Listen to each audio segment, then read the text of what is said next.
First thing you're gonna need to do is when you open up Strava, you can see right here, I'm basically just on the maps option like so. And once you're on the maps, you can locate the segment you want to report, or you can go to activity to this. But once you click on the segment, you can see right here, you click on the see details, and you can see right here, if we click on the all time, this is obviously BS, the top like freaking two.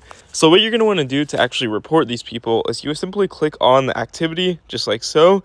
And once you've done that, you can see in the top right hand corner of the screen, you basically click on the three dots and then click on the report activity option.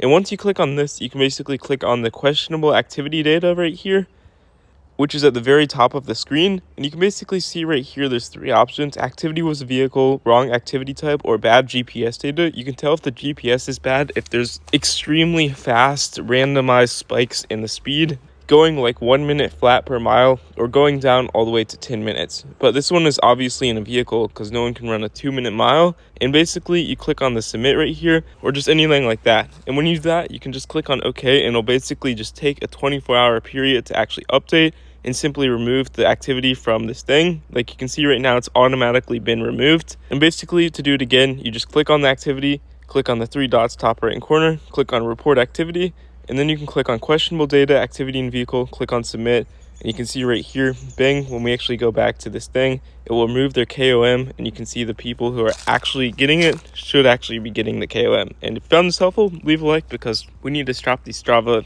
fakers.